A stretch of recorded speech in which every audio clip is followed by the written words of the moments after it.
Hello everybody, कैसे हैं आप सब। आशा करती हूँ कि अच्छे होंगे और अपनी पढ़ाई पूरी ईमानदारी और लगन से कर रहे होंगे। तो हम हर दिन यहाँ पे करंट अफेयर के क्वेश्चन आंसर डिस्कस करते हैं, जहाँ पर हम ऑब्जेक्टिव टाइप क्वेश्चन आंसर करते हैं। उससे जो भी उनमें क्वेश्चन पूछे जाते हैं और हमें लगता है कि वो एग्ज़ाम पॉइंट ऑफ व्यू से इम्पोर्टेंट है, तो हम उनको भी यहाँ पर डिस्कस करते हैं और बाद में हम प्रैक्टिस सेट लगाते हैं जो हमने क्वेश्चन आंसर किए हुए हैं। इससे क्या होता है कि एक तो क्या होता है, आपको दोबारा से पढ़ने का मौका मिल जाता है, रिवाइज हो जाता है कि आप अगले दिन इसी चीज़ को बार बार ना पढ़ें। एक दिन में ही आपके माइंड में सारी चीज़ें फीड हो जाती हैं। और इससे दूसरा फ़ायदा ये है कि आप अपने आप को क्या है कि खुद का है ना, खुद का एग्ज़ाम कैसे लेंगे आप, यही एक माध्यम है। जैसे आपने पढ़ाई की और उसके बाद आपने प्रैक्टिस सेट लगाया, तो आपको पता चल जाता है कि आपने कितने क्वेश्चन आंसर कर पाए हैं। आप उससे आपकी कैचिंग पावर का पता चल जाएगा, आपके आईक्यू लेवल का पता चल जाएगा और कितनी आपकी तैयारी है उसका भी आप पता लगा सकते हैं। तो जो भी अब लास्ट में जब हम करते हैं तो खुद आप काउंट किया करें कि कितने क्वेश्चन में से हमने कितने आंसर सही किए हैं। तो इससे आप खुद कि आप गॉड गिफ्टेड हैं या आप एक नॉर्मल चाइल्ड हैं, है ना, या मॉरन चाइल्ड हैं। तो अब जो भी हैं आप हमें कमेंट बॉक्स में भी लिख कर बताना कितने आंसर आपने सही किए हैं और आप किस कैटेगरी में आते हैं। तो हम हर दिन की शुरुआत अच्छे से थॉट और एनर्जेटिक विचार के साथ करते हैं, तो वैसा ही हम आज करेंगे अपने दिन की शुरुआत, जो है अपनी पढ़ाई की शुरुआत। हौसले बुलंद कर रास्तों पे चल दे, तुझे तेरा मुकाम मिल जाएगा। हौसले बुलंद कर रास्तों पे चल दे, तुझे तेरा मुकाम मिल जाएगा। आगे बढ़कर अकेला तू पहल कर, देख कर तुझको काफिला खुद बन जाएगा। आई होप कि आप समझ गए होंगे कि आज जो हमारा विचार है वो क्या कहना चाह रहा है। कि कई जैसे क्या होता है कि चाहे कोई भी हो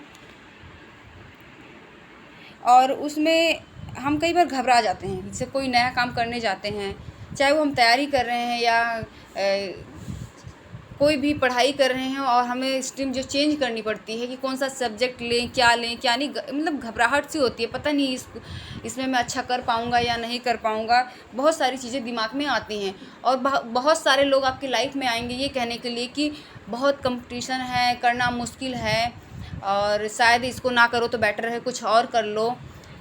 लेकिन क्या होता है कि जो आपके बहुत करीब होते हैं और आप चाहते हैं, वो सच में चाहते हैं कि आप सफल हो, तो आपकी कमियों को भी ना ऐसे मतलब इतना मोटिवेट करते हैं, जो आपकी कमियां हैं वो आपको नज़र नहीं आएंगी और आप काम के लिए क्या है, आप जो करना चाहते हैं उसके लिए क्या तत्पर हो जाते हैं करने के लिए। और जो चाहते हैं कि आप कुछ ना करें, आपको बस नालायक ही देखना चाहते हैं, तो वो आपको क्या करेंगे, हमेशा डिमोटिवेट करेंगे कि बहुत टफ है, कंपटीशन बहुत ज़्यादा है, कुछ कुछ नहीं होगा, इसमें क्या है, सक्सेस नहीं मिल सकती है। तो आपका क्या है, माइंड वॉश करते रहेंगे। तो आप उनकी बातों को इग्नोर करके और सिर्फ ये समझ कर करना कि जो मेरे अंदर टैलेंट है, मुझे भी तो जानने का मौका मिले कि मुझे लोग कितना पसंद करते हैं, मैं किसी काम को कैसे कर सकता हूँ, पूरी शिद्दत से करता हूँ तो उसका रिजल्ट क्या होता है। उन सभी चीज़ों को जानने के लिए आपको क्या है, हमेशा तत्पर रहना चाहिए, अपने हौसले को कम नहीं करना चाहिए। क्योंकि ज़रूरी नहीं कि हर एक फील्ड में हम सक्सेस हों, लेकिन हमारे अंदर जो फीलिंग्स हैं, जो हमारा भ्रम है, कम से कम वो तो दूर होगा। अगर हम किसी चीज़ में असफल हो जाते हैं तो क्या होगा, हम दूसरा काम करेंगे, कम से कम हम दोबारा से, या हम सोच कर अपना टाइम वेस्ट तो नहीं करेंगे कि करूँ ना करूँ, करूँ ना करूँ, या मैंने नहीं किया, शायद मैंने किया होता तो ये हो जाता। तो इन सभी चीज़ों से क्या है, हम जल्दी से जल्दी छुटकारा पा सकते हैं ये चीज़ें करके। तो अपने हौसले को कभी कम ना किया करें और पूरे मन तन धन से जो भी काम करें पूरे मन तन धन से करें, अपना कर्म करें। कहते हैं ना कि रिजल्ट की इच्छा ना करें। तो हम चलेंगे क्वेश्चन की तरफ। हमारा जो पहला क्वेश्चन है आज का वो है, किस राज्य के मियाँ का बड़ा रेलवे स्टेशन का नाम बदलकर महेश नगर हाल्ट कर दिया गया है। हमारे सामने 4 ऑप्शन है, बिहार, राजस्थान, पंजाब, झारखंड। तो यहाँ पर जो हमारा राइट आंसर है वो राजस्थान। अब पहले मियाँ का जो बड़ा रेलवे स्टेशन था, अब उसका नाम बदल दिया गया है, महेश नगर हाल्ट कर दिया गया है, राजस्थान में है। अब बात यहाँ पर राजस्थान की हो रही है, तो बात हम करेंगे कि सबसे पहले कि भाई राजस्थान कब अस्तित्व में आया है, इसका गठन कब हुआ है, कब बना है ये। तो राजस्थान की बात करें अगर ये इसका गठन, तो 30 मार्च 1944 में आया है। अब यहाँ की बात करें, जो अभी करंट में जो यहाँ के सीएम हैं, मुख्यमंत्री हैं, वो कौन है, वो हैं अशोक गहलोत जी। कौन है, अशोक गहलोत जी हैं। और राज्यपाल की बात करें तो राज्यपाल कौन है राजस्थान के, वो है कलराज मिश्र। कौन, कलराज मिश्र। अब यहाँ पे जब राजस्थान की बात हो रही है तो सबसे पहले तो इम्पोर्टेंट यही बन जाता है कि राजस्थान की राजधानी कैपिटल कौन सी है, तो वो कौन सी है, जयपुर है। हम सभी जानते हैं। शायद जयपुर नाम आते ही दिमाग में एक क्वेश्चन और आया होगा कि जयपुर को पिंक सिटी के नाम से भी जानते हैं। किससे? पिंक सिटी के नाम से जानते हैं। अब हम मूव करते हैं अपने अगले क्वेश्चन की तरफ। यहाँ पर देखते हैं, चलो कुछ और यहाँ पे कुछ हमारे पॉइंट हैं वो देख लेते हैं, राजस्थान के बारे में ही हैं। तो यहाँ पर जो ये स्टेशन बना था पहले, ये 2018 में राज्य सरकार ने बताया है कि 2018 में राज्य के बाड़मेर जिले के बालोतरा इलाके में इस गांव का नाम बदलकर मियाँ का बाड़ा से महेश नगर हुआ था। लेकिन क्या हुआ, केंद्रीय जो मंत्री शेखावत ने कहा कि स्टेशन के गांव का नाम 2018 में चेंज तो कर दिया गया था, लेकिन रेलवे स्टेशन का नाम अभी तक क्या हुआ, चेंज नहीं हुआ था। अब जो अगला क्वेश्चन देखते हैं, हमारा आज का जो अगला क्वेश्चन है वो है, गूगल ने डिजिटल अर्थव्यवस्था का लाभ युवाओं और महिला उद्यमियों तक पहुंचाने के उद्देश्य से किस राज्य सरकार के साथ समझौता ज्ञापन पर हस्ताक्षर किया है। किसने? गूगल की यहाँ पर बात हो रही है। तो हमारे पास यहाँ पर 4 ऑप्शन हैं, कर्नाटक, असम, दिल्ली और तेलंगाना। तो जो यहाँ पर राइट आंसर वो है Telangana. Option number D is right. अब हम तेलंगाना के बारे में देख लेते हैं, थोड़ा सा पढ़ लेते हैं, क्योंकि क्वेश्चन बनने की यहाँ से बहुत संभावना होती है। तो सबसे पहले क्वेश्चन तो यही बनता है, शायद आपके दिमाग में सभी के आगे होगा, तेलंगाना जो है ये आंध्र प्रदेश से अलग होकर एक नया राज्य बना है। किससे? आंध्र प्रदेश से। और ये किस आधार पर बटा था, अलग हुआ था आंध्र प्रदेश? किससे? भाषा के आधार पर। तो एक क्वेश्चन ये भी बनता है कि भाषा के आधार पर अलग होने वाला सबसे पहला राज्य कौन सा है, तो वह है आंध्र प्रदेश। आई होप कि समझ रहे होंगे। अब हम बात करते हैं तेलंगाना की राजधानी की। तो तेलंगाना की जो राजधानी है वो कौन सी है, वो है हैदराबाद। अब वहीं पर बात करें हम, तेलंगाना जो है अस्तित्व में कब आया, इसका गठन कब हुआ था, तेलंगाना राज्य का आंध्र प्रदेश से सेपरेट होकर एक नई राज्य के रूप में कब आया उभर कर, तो ये आया था 2 जून 2014। कब? 2 जून 2014 को। वहीं पर हम बात कर लेते हैं तेलंगाना के राज्यपाल की। तो तेलंगाना के जो राज्यपाल हैं वो हैं डॉक्टर, एक मिनट, वो है डॉक्टर तमिलिसई सुंदरराजन। कौन है? डॉक्टर सुंदरराजन।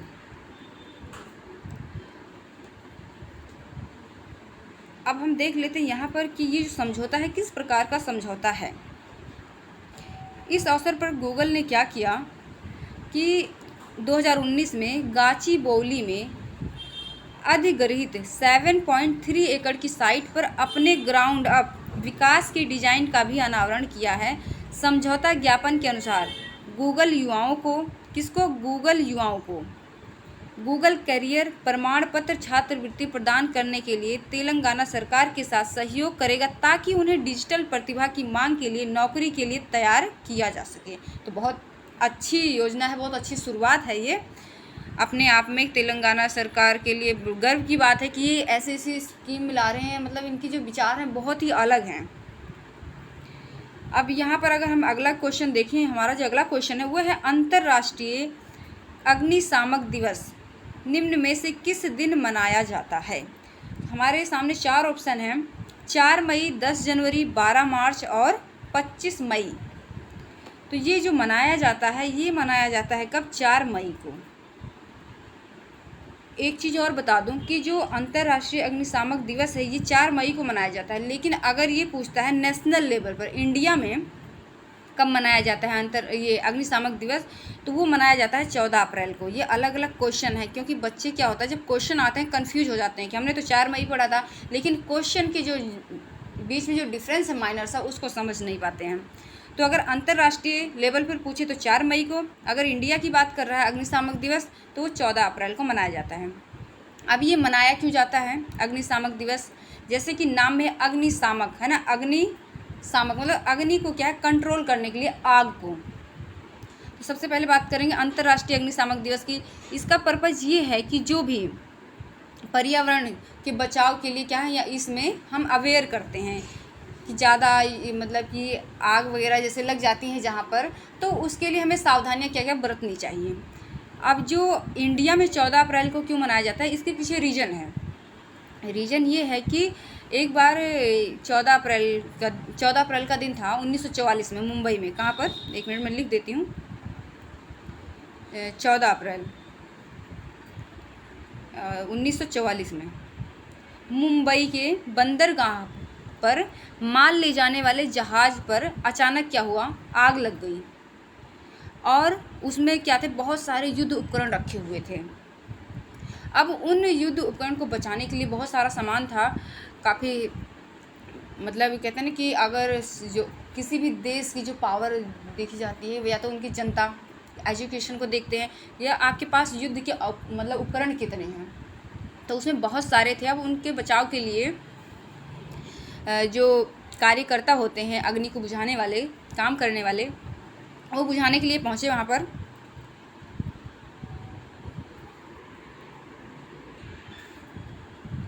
अब जो मतलब कि जो आग को बुझाते हैं, जो कार्यकर्ता होते हैं, वहाँ पर बुझाने के लिए आग को पहुँच गए।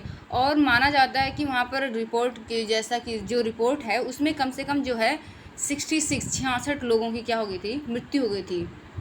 क्या बलिदान हो गया था उनका, है ना, भेंट चढ़ गई थी, वीर गति को प्राप्त हो गए थे उसमें आग लगने से उस मुंबई बंदरगाह पर। तो उनके बलिदान को पहचानने के लिए, उनको याद करने के लिए क्या होता है कि इंडिया में हमारे 14 अप्रैल को अग्निशामक दिवस मनाया जाता है। आई होप कि आप समझ गए होंगे। अब यहीं पर बात कर रहे हैं यहाँ पर, क्योंकि हमारा यहाँ पर क्वेश्चन था अंतर्राष्ट्रीय अग्निशामक दिवस। काम सेम है, दोनों है, उसका उद्देश्य दोनों का वही है। अब यहाँ पर देखते हैं पॉइंट, हम जो पॉइंट है हमारा यहाँ पे, अग्निशामक दिवस के प्रतीक में लाल और नीले रंग के रिबन होते हैं। कौन कौन से, लाल और नीले। रिबन में लाल रंग किसका प्रतीक है, आग का प्रतीक है, और जो नीला रंग है वो क्या है, पानी का प्रतीक है। आई होप कि आपको समझ आ गया होगा। अब हम मूव करेंगे अगले क्वेश्चन की तरफ। विश्व प्रेस स्वतंत्रता दिवस, वर्ल्ड प्रेस फ्रीडम डे, निम्न में से किस दिन मनाया जाता है। 4 ऑप्शन हमारे सामने, जुलाई, 12 जुलाई, 15 नवंबर, 10 फरवरी और 3 मई। तो फटाफट बताइए कब मनाया जाता है, क्योंकि कभी कभी तो आप भी कमेंट करके बता दिया करें। चलो नहीं बता रहे हैं तो मैं बता देती हूँ, ये मनाया जाता है 3 मई को। तो जो हमारा राइट आंसर है यहाँ पर, option number D is right. अब इसमें होता क्या है कि जो विश्व प्रेस स्वतंत्रता दिवस है, इसमें क्या है कि स्वतंत्रता के बारे में जागरूक करते हैं, अपने उनके मानव अधिकारों के बारे में जागरूक किया जाता है। और ये सबसे पहले जो सिफारिश की थी इसकी, वो की थी किसने, यूनेस्को ने की थी। कब की थी, 1993 में दिसंबर में एक सम्मेलन के दौरान यूनेस्को ने सिफारिश की थी, किसकी, प्रेस स्वतंत्रता दिवस की। और संयुक्त राष्ट्र महासभा ने कब इसको घोषित किया मनाने के लिए, सेलिब्रेट करने के लिए, 3 मई को। तब से क्या होता है कि दुनिया भर में सेलिब्रेट किया जाता है विश्व प्रेस स्वतंत्रता दिवस। इसमें मानव अधिकारों के प्रति जागरूक किया जाता है, इसका ये उद्देश्य है। अब यहाँ पर अगला जो क्वेश्चन हमारा, नीति आयोग के उपाध्यक्ष का कार्यभार निम्न में से किसने संभाल लिया है। तो वो संभाल लिया है किसने, सुमन बेरी ने। देखो नाम से लग रहा है कि फीमेल है, लेकिन ये क्या है, मेल हैं। तो option number A is right. Suman Bery ने किसका कार्यभार संभाल लिया है, नीति आयोग के उपाध्यक्ष का। बात करें अध्यक्ष की, तो अध्यक्ष कौन है, नरेंद्र मोदी जी हैं। नीति आयोग के अध्यक्ष, जो भी प्रधानमंत्री होगा हमारा उस टाइम, वही क्या होगा, नीति आयोग का अध्यक्ष होगा। अब यहाँ पर हम बात कर लेते हैं कि सुमन बेरी की, ये पहले भी क्या है, किस पद पर कार्य कर चुके हैं। अब किसकी जगह ली है, पहले तो बता दूं, डॉक्टर राजीव कुमार की इन्होंने जगह ले ली है। और इन्होंने अनप्रयुक्तम आर्थिक अनुसंधान परिषद एनसीआर के महानिदेशक और रॉयल डच सेल के प्रमुख अंतर्राष्ट्रीय अर्थशास्त्री रह चुके हैं। और इससे पहले वो प्रधानमंत्री के आर्थिक सलाहकार परिषद, सांख्यिकी आयोग और मौद्रिक नीति संबंधी भारतीय रिजर्व बैंक की तकनीकी सलाहकार समिति के सदस्य भी रह चुके हैं। भारतीय रिजर्व बैंक के क्या सलाहकार भी रह चुके हैं, सलाहकार समिति के सदस्य, मेंबर। अब यहाँ पर अगला क्वेश्चन हमारा है, किस वरिष्ठ राजनयिक ने हाल ही में भारत के नए विदेश सचिव के रूप में कार्यभार ग्रहण किया है? किसने? नए विदेश सचिव की बात हो रही है यहाँ पे। 4 ऑप्शन हमारे सामने हैं, विनय मोहन क्वात्रा, राहुल सचदेवा, अनिल कुमार अग्निहोत्री, मोहन कुमार मल्होत्रा। तो जो राइट आंसर वो है विनय मोहन क्वात्रा। इससे पहले ये नेपाल में थे, राजदूत के रूप में नियुक्त थे इंडिया की तरफ से। अब इन्होंने क्या है, विदेश सचिव के रूप में कार्यभार क्या है, ग्रहण कर लिया है। जिस टाइम, कब किया? जिस टाइम क्या है, यूक्रेन और रसिया के बीच युद्ध चल रहा था, भू राजनीतिक घटनाक्रमों का सामना कर रहे थे कौन? रसिया और यूक्रेन। उस टाइम वर्ष 1998 बैच के भारतीय विदेश सेवा अधिकारी क्वात्रा ने हर्षवर्धन श्रृंगला का स्थान लिया।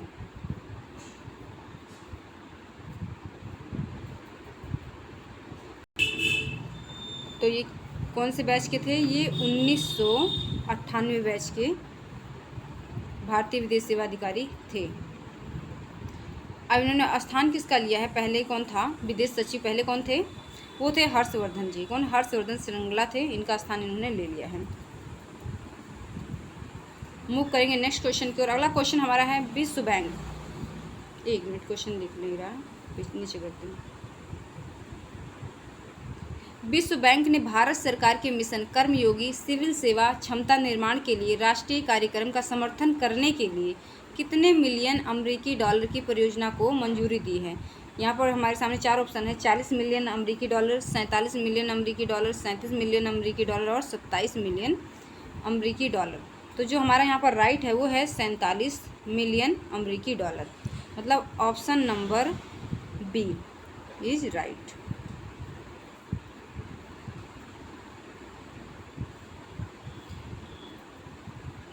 अगर हम बात करें भारत में, टोटल जो है लगभग क्या है, 18 मिलियन सिविल सेवक कार्यरत हैं, और जिनमें से क्या है कि लगभग 2/3 राज्य सरकार और स्थानीय प्राधिकरण स्तरों पर कार्यरत हैं।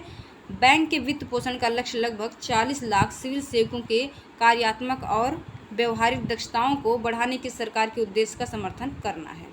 आई होप कि आप समझ गए होंगे। मूव करेंगे नेक्स्ट क्वेश्चन की ओर। ऑनलाइन लैंडिंग प्लेटफॉर्म इंडफी टेक्नोलॉजीज ने एसबीआई के किस पूर्व चेयरमैन को सलाहकार नियुक्त किया है? SBI, state bank of India. तो सलाहकार किसे नियुक्त किया है? पूर्व चेयरमैन को। वो पहले क्या है, चेयरमैन भी रह चुके हैं।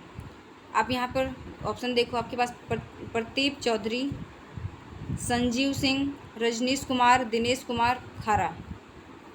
योर आंसर इज, जल्दी से कमेंट करके बताओ।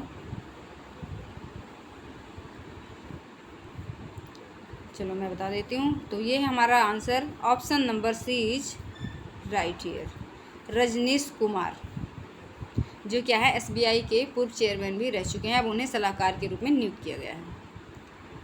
अब यहाँ पर डिटेल में दिया हुआ देख लेते हैं। जो ये पूर्व चेयरमैन रजनीश कुमार हैं,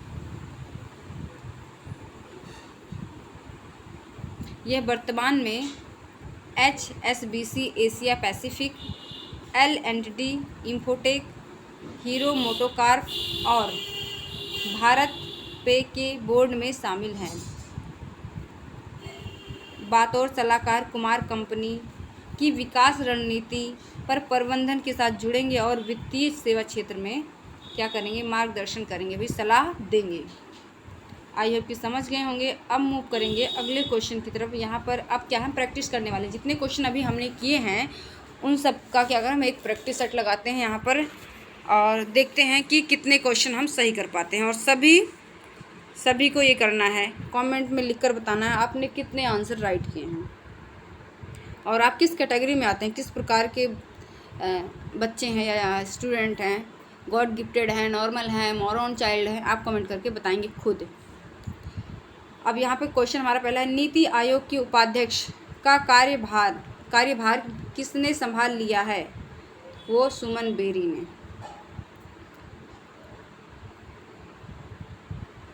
दूसरा क्वेश्चन आपको बताना है, गूगल ने डिजिटल अर्थव्यवस्था का लाभ युवाओं और महिला उद्यमियों तक पहुंचाने के उद्देश्य से किस राज्य सरकार के साथ समझौता ज्ञापन पर हस्ताक्षर किया है? गूगल से डिजिटल, जिसमें ये बोला गया था कि हम क्या करेंगे, एक प्रमाण पत्र देंगे किसको, गूगल युवाओं को। तो वो किसने किया है भाई? तेलंगाना सरकार ने। ऑनलाइन लैंडिंग प्लेटफॉर्म इंडिफी टेक्नोलॉजीज ने एसबीआई के किस पूर्व चेयरमैन को सलाहकार नियुक्त किया है? जल्दी से कमेंट करके बताएं। तो वो किया है रजनीश कुमार को। अगला है हमारा, विश्व बैंक ने भारत के मिशन कर्मयोगी सिविल सेवा क्षमता निर्माण के लिए राष्ट्रीय कार्यक्रम का समर्थन करने के लिए कितने मिलियन अमेरिकी डॉलर की परियोजनाओं को मंजूरी दी है? जल्दी से बताएं कमेंट करके। तो वो दी है 47 मिलियन अमेरिकी डॉलर।